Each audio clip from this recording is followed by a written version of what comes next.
मैं बलजिंदर कौर नागरी एकेडमी में आपका स्वागत करती हूँ।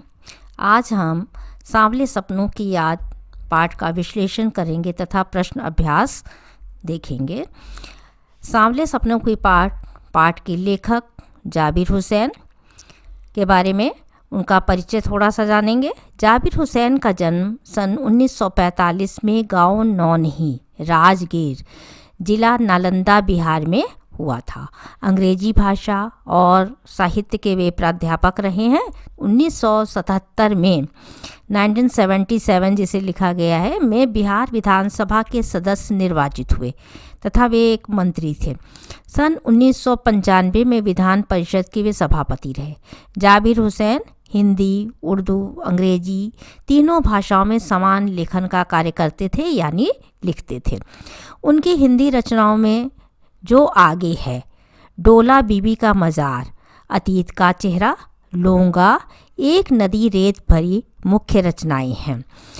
अपने राजनीतिक, क्योंकि वे राजनीतिक भी थे, राजनीतिक सामाजिक जीवन के अनुभवों तथा आम आदमी के संघर्षों को उन्होंने अपने साहित्य में स्थान दिया है। वे केवल राजनीतिक रूप में ऐसा नहीं था कि केवल पूंजीपतियों के, बल्कि सामान्य जनता के जो संघर्ष थे उनका वे अनुभव करते थे और उनको उन्होंने अपने रचनाओं में स्थान दिया है। जाबिर हुसैन ने डायरी विधा में जो शैली है, एक डायरी शैली, उसमें एक नया प्रयोग किया था। अपनी प्रस्तुति तथा शैली और शिल्प का जो भाषा का जो सौंदर्य है उसको हिंदी साहित्य को प्रदान किया है, दिया है। प्रस्तुत पाठ 1987 में सालिम अली की मृत्यु के पश्चात उनकी याद में, यानी संस्मरण याद में लिखा गया होता है। तो संस्मरण में जाबिर हुसैन ने लिखा है। पाठ का सार इस प्रकार से है। जाबिर हुसैन ने सालिम अली की मृत्यु से उत्पन्न दुख एवं अवसाद यानी पीड़ा को क्या किया है, सांवले सपनों की याद के रूप में ये पाठ प्रस्तुत किया है। वे अत्यंत ही उनके घनिष्ठ थे, निकट थे, तो अत्यंत दुखित थे। इसमें सालिम अली का एक व्यक्ति चित्र प्रस्तुत किया गया है, उनके बारे में बताया गया है। सालिम अली एक पक्षी प्रेमी है। पक्षियों को बचाने की वे वकालत करते हैं। उनको बचाने का उन्होंने संकल्प लिया, बीड़ा उठाया था तथा प्रकृति से उन्होंने सामंजस्य हमेशा स्थापित करने वाले वे व्यक्ति रहे हैं। उनकी मृत्यु पर जाबिर हुसैन अत्यंत ही दुखित है। कारण उसके पीछे क्या है, एक पक्षी प्रेमी व्यक्ति जो है वो मृत्यु को प्राप्त हो चुका है। सालिम अली का अंतिम ये पलायन है, कहीं चले जाना, पलायन करना कहते हैं। वह प्रकृति के साथ विलीन हो चुके हैं, ऐसा वे मानते हैं। अब उनको लौटा लाना पुनः बहुत मुश्किल है कि वो वापस लौट आए। जो व्यक्ति चिर निद्रा में चला जाता है, मृत्यु को प्राप्त हो जाता है, वो कभी लौट कर नहीं आता है। उनके जीवन के संघर्ष, भारत में पक्षियों की स्थिति का वर्णन किया गया है, उन्होंने किया है तथा लेखक के साथ अपने अनुभव वे हमेशा साझा करते थे, बताते थे। उन्हें लेखक ने संस्मरण के रूप में उनके चले जाने के बाद मृत्यु के पश्चात हिंदी साहित्य को एक अमूल्य रचना के रूप में जो ये संस्मरण उनके लिए लिखा है। सालिम अली की जो एयरगन थी बचपन में, उनसे एक चिड़िया यानी गोरैया का घायल होना जो था वो पाठ में जैसा कि प्रस्तुत किया गया है, बताया गया है। उसकी तड़प, उसकी पीड़ा, उसकी छटपटाहट को उन्होंने देखा और उनकी जो दिशा थी वो परिवर्तित हो गई। वो उस दिन से पक्षी प्रेमी बन गए। उन्होंने सोच लिया था कि मैं पक्षियों को नहीं मारूंगा। सालिम अली का कहना है कि कोई भी अपने जिस्म की हरारत और धड़कन देकर भी किसी के जीवन को लौटा नहीं सकता। जिसको हम मार देते हैं, कहीं कुछ घटना घटित हो जाती है, पुनः हम पश्चाताप करें, सोच लें कि उस पक्षी को हम जीवित कर लेंगे या उनका शिकार किया जाता था, तो उनको हम क्या है, बचा नहीं सकते हैं। पुनः हम उनका जीवन नहीं लौटा सकते, उनकी धड़कन नहीं दे सकते हैं।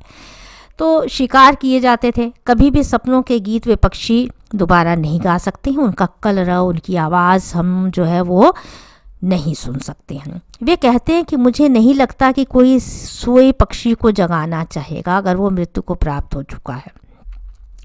पक्षियों को किस नज़रिए से देखना चाहिए, तो उनकी आवाज़, उनका मधुर संगीत हमारे अंदर रोमांच उत्पन्न करे, ऐसा हमारा व्यक्तित्व होना चाहिए, ऐसा हमारा भाव उनके प्रति होना चाहिए। लगभग 100 वर्षों तक सालिम अली जीवित रहे और पक्षियों की हिफाजत करते रहे, उनकी वकालत करते रहे। कहा जाता है कि सालिम अली की आंखों पर हमेशा दूरबीन चढ़ी रहती थी। ये दूरबीन उनकी मौत के पश्चात ही उतरी थी। सालिम अली उन लोगों में थे जो प्रकृति के प्रभाव में आने की वजह प्रकृति को अपने प्रभाव में लाने के कायल थे वे, कि किस प्रकार से प्रकृति को हम महत्व दें। उनकी इस रहस्यमयी दुनिया को बसाने में कोई ना कोई व्यक्ति अपने परिवार का हमेशा रहता है, तो यहाँ पर उनकी पत्नी का नाम तहमीना लिया गया है। तहमीना का काफ़ी हाथ था जो उन्हें सपोर्ट करती थी।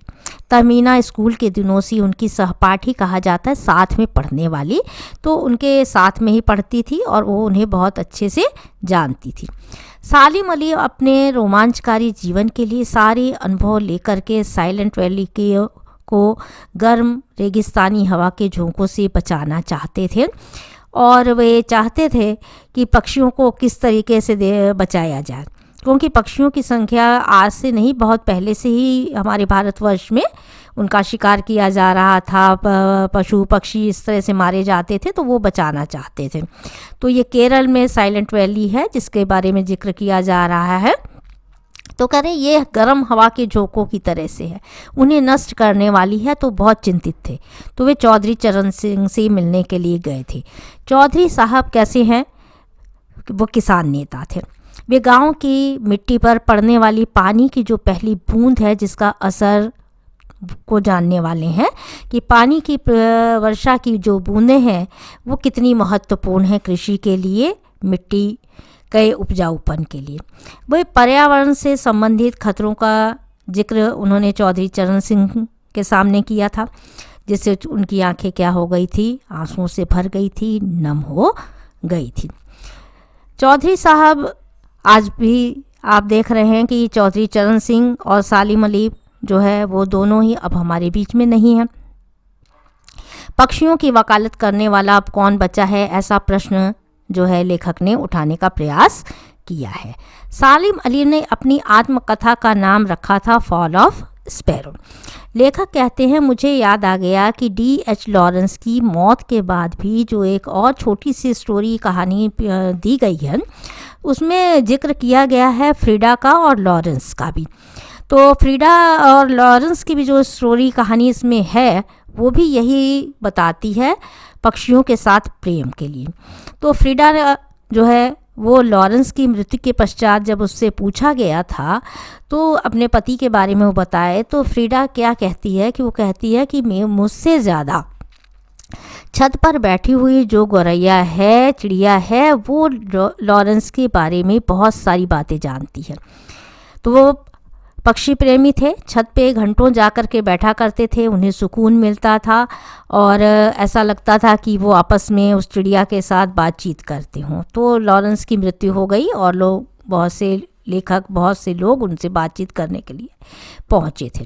वह अपने पति के बारे में शब्दों का जामा पहनाने में, शब्द बोलने में असफल थी। उसने कहा, छत पर बैठी जो गौरैया है वो मुझसे कहीं ज़्यादा जानती है, वो पक्षी प्रेमी है, उनको कहीं ज़्यादा समय देती थी, तो उनसे बात होनी चाहिए। उसके पीछे कारण क्या था? उनका पक्षी प्रेम था। सालिम अली का देखिए जो व्यक्तित्व है बहुत छोटा नहीं है, इसलिए पाठ में एक टापू शब्द आया हुआ है। तो टापू शब्द किसी छोटे उसके लिए हम उसका प्रयोग करते हैं। छोटे व्यक्तित्व की बात की जाए तो उनका व्यक्तित्व समुद्र की तरह है, सागर की तरह विराट है, विशाल है, वो विशाल व्यक्तित्व के स्वामी हैं। वे भ्रमणशील कहते हैं, घूमने फिरने वाले को हम भ्रमणशील कहते हैं। वे भ्रमणशील स्वभाव के थे, एक जगह कहीं स्थिर होकर के नहीं रहते थे। पक्षी प्रेमी थे, पक्षियों की सुराग में खोज में निकल पड़ते थे। लेखक कहते हैं कि लगता है वे दूरबीन लटकाए खोजपूर्ण नतीजों के लिए फिर से वह लगता है कि लौट आएंगे, और जब तक वे लौट करके नहीं आते हैं उनकी मृत्यु हो चुकी है। लेकिन ऐसा माना जा रहा है कि इस तरह के और अभियान चलाने वाले, पक्षियों को बचाने वाले सालिम अली की तरह ही पुनः कोई ना कोई ऐसा आएगा जो उनकी वकालत करेगा और उन्हें गया हुआ मान लिया जाना चाहिए। प्रश्न अभ्यास जो है इस प्रकार से हैं। प्रश्न पहला, किस घटना ने सालिम अली के जीवन की दिशा को बदल दिया और उन्हें पक्षी प्रेमी बना दिया? उत्तर है, बचपन में सालिम अली की जो एयर गन थी, गौरैया चिड़िया उससे घायल हो गई और उसकी तड़प, उसकी पीड़ा जो वहाँ थी वो देखी उन्होंने। उनके मन में जो पीड़ा उत्पन्न हुई उसने सालिम अली के जीवन की दिशा को क्या कर दिया था, बदल दिया था और वे पक्षी प्रेमी बन गए थे। नंबर 2 है, सालिम अली ने पूर्व प्रधानमंत्री के सामने पर्यावरण से संबंधित किन संभावित खतरों का चित्र खींचा होगा कि जिससे उनकी आंखें नम हो गई थी? उत्तर, सालिम अली पक्षी प्रेमी थे, पक्षियों को बचाने की वकालत कर रहे थे। इसी संदर्भ में वे प्रधानमंत्री चौधरी चरण सिंह से मिले थे, जैसा कि बार बार जिक्र हुआ। उनके सामने पर्यावरण से संबंधित जो खतरे थे उनका चित्र सालिम अली ने प्रस्तुत किया था, खींचा था, जिससे प्रधानमंत्री की आंखें नम हो गई थी। नंबर 3, लॉरेंस की पत्नी फ्रीडा ने ऐसा क्यों कहा होगा कि मेरी छत पर बैठने वाली गौरैया लॉरेंस के बारे में ढेर सारी बातें जानती है? उत्तर है, लॉरेंस का व्यक्तित्व बहुत ही साधारण था, सीधे साधे थे। हर व्यक्ति उनको जानता था, समझता था, तो उनके बारे में किसी से कुछ छिपा नहीं था। इसलिए उनकी पत्नी फ्रीडा कहती है कि लॉरेंस के बारे में एक गौरैया जो छत पर बैठी है वे सारी बातें उन्हें बता सकती है, ढेर सारी। नंबर 4, इस पाठ के आधार पर लेखक की भाषा शैली की 4 विशेषताएं बताइए। तो लेखक की भाषा शैली की विशेषताएं इस प्रकार से हैं। इस पाठ के आधार पर लेखक की भाषा शैली की कुछ विशेषताएं इस प्रकार है।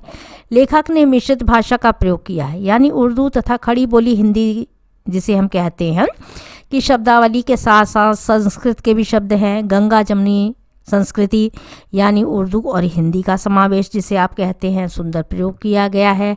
पाठ में बहुत जो वाक्य हैं बहुत सीधे और सरल बहुत नहीं हैं। रोमांच का सोता फूटता महसूस कर सकता है, इस तरह के रूपक अलंकारों के भी प्रयोग कर दिए गए हैं गद्य में भी। इसी तरह टापू शब्द, अथाह सागर जैसे कठिन शब्दों का भी प्रयोग किया गया है, जैसी भाषा का प्रयोग किया गया है। नंबर 5, इस पाठ में लेखक ने सालिम अली के व्यक्तित्व का जो चित्र खींचा है उसे अपने शब्दों में लिखिए। किसी के व्यक्तित्व से आप कैसे प्रभावित होते हैं, कैसे उसका आपके ऊपर असर होता है, उसके व्यक्तित्व का क्या उद्देश्य है आप तक पहुंचाने का। तो इस पाठ में लेखक ने सालिम अली के व्यक्तित्व का जो चित्र खींचा है उससे पाठक के मन तथा मस्तिष्क पर भी गहरा प्रभाव पड़ता है। सालिम अली पर्यावरण का संरक्षण करने वाले पक्षी प्रेमी हैं, विशाल व्यक्तित्व वाले हैं, उनका व्यक्तित्व सरल सभी लोगों को प्रभावित करने वाला है। लेखक भी उनके व्यक्तित्व से प्रभावित हुए बिना नहीं रह सके। उनकी यादें सांवले सपनों की तरह ही उनके मन में भी समाई रही, जिसे उन्होंने अपनी कहानी का शीर्षक बनाया और सालिम अली के बारे में पाठकों तक उनके उद्देश्य को पहुंचाने का काम किया है। आज की युवा पीढ़ी को भी यह पाठ पर्यावरण के प्रति सचेत करता है। आज हमारे भारतवर्ष में प्रदूषण, पक्षियों और जानवरों की स्थिति तथा जल संरक्षण के लिए जो आवश्यक बातें हैं, ये सारी चीज़ें सालिम अली के व्यक्तित्व चित्र से भी उभर करके आपके सामने आती हैं। आशय स्पष्ट कीजिए, 6 नंबर है। वे लॉरेंस की तरह नैसर्गिक जिंदगी का प्रतिरूप बन गए थे। जिस प्रकार लॉरेंस का जीवन अत्यंत ही सादा और सरल था, प्रकृति के प्रति उनके मन में हमेशा जिज्ञासा उत्पन्न होती रहती थी, ठीक उसी प्रकार सालिम अली के मन में भी पक्षियों के प्रति, प्रकृति के प्रति जो भाव थे वह उनकी ज़िंदगी का प्रतिरूप बन गए थे। वे प्रकृति में ही आनंद की अनुभूति करते थे। नंबर 6 है आशय स्पष्ट में, कोई अपने जिस्म की हरारत और दिल की धड़कन देकर भी उसे लौटाना चाहे तो वह पक्षी अपने सपनों के गीत दोबारा कैसे गा सकेगा। उत्तर है, लेखक यह बताना चाहते हैं कि यदि हम किसी प्राणी को मार देते हैं, किसी पक्षी को मार दें, किसी प्राणी को मार दें, किसी पशु को भी मार देते हैं, हम सोचते हैं पश्चाताप कर रहे हैं, लेते हैं कि कर लेंगे या पश्चाताप होता है, तो हम उसे जीवित नहीं कर सकते हैं। जो गलती कर लेते हैं उसके जिस्म यानी शरीर में हरकत, धड़कन, उसको ये हम वापस नहीं ला सकते हैं। यदि हम ये चाहें कि हम अपने जिस्म की धड़कन भी उसे दे दें, अपने दिल की धड़कन दे दें, तब भी वो पक्षी कभी जीवित नहीं होता है और कभी भी फिर वह पुनः क्या है, उसका कलरव, उसका संगीत दोबारा हमें सुनाई नहीं देता है, न ही वो अपने सपनों के गीत दोबारा गा पाता है। आशा स्पष्ट में ग नंबर है, सालिम अली प्रकृति की दुनिया में एक टापू बनने की बजाय अथाह सागर बनकर उभरे थे। सालिम अली का जीवन एक टापू की तरह सीमित नहीं था।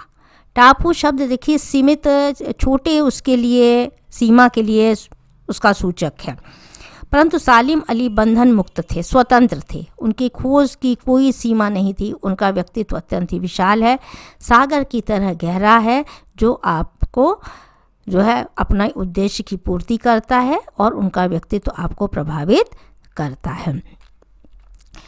पाठ का आपने विश्लेषण किया, प्रश्नों का अभ्यास किया, उसका सार पढ़ा।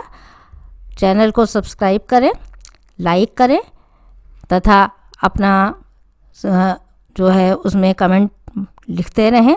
धन्यवाद।